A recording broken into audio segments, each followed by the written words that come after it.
Today I'm going to show you how to do the bobble stitch. I apologize ahead of time. I have my phone balanced in my sweatshirt because my other stand broke and I haven't had the new one shipped to me yet. So, my apologies. Bobble stitch.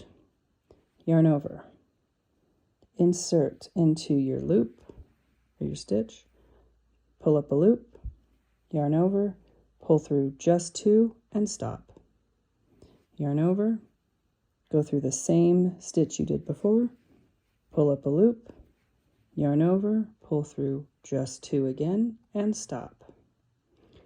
Every time you pull through your loops, you're going to pull through just the first two loops on your hook, which will add another loop to your hook. This pattern of mine calls for 6 loops on my hook for this bobble, so I'm going to keep going until I get to 6. Yarn over, insert, drop a loop, yarn over, pull through 2.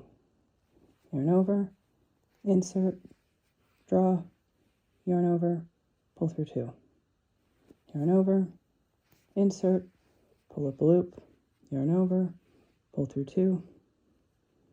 Okay, 1, 2, 3, 4, 5, 6. This is what I need. Again, you might have a small bobble with just 3 or 4. It just depends. Once you get as many loops on your hook as you need, you're going to yarn over and you're going to pull through all of your loops. And then into the very next stitch, you're going to place a single crochet or a half double crochet. It just depends on your pattern. But what you're doing is you're basically making a cluster stitch, but when you have a shorter stitch before and after the cluster, it turns it into a bobble. Okay, I'll do it again.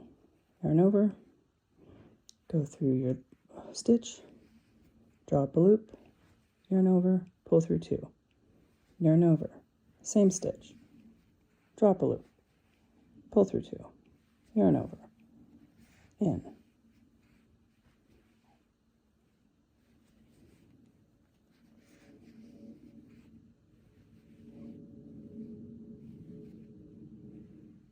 Oops, well, I did a smaller one, but because I lost count, but you get it, okay? Actually, I'm glad I did that because that'll show you the difference between a 5 loop, or I'm sorry, a 6 loop, and I think I did just a 4 loop over here.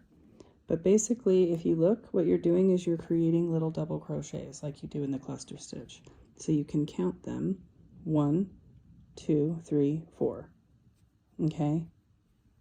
So I just did one less than this bobble, but you can see the size difference. So you can adjust that according to your yarn weight too. For instance, this yarn that I'm using is Lion Brand yarn, and it's a little thinner, if that's the right term, than the Red Heart yarn that I'm using, which is the black and the orange. So the gray and the white, I do 6 loop bobbles, but then on the orange, I only do a 4 because this yarn is thicker, okay? So to make the bobbles close to the same size, I just adjust how big I make the bobble. The bobble stitch is really fun, and it can be it's actually pretty forgiving. So that completes your bobble stitch, and I hope you enjoyed it.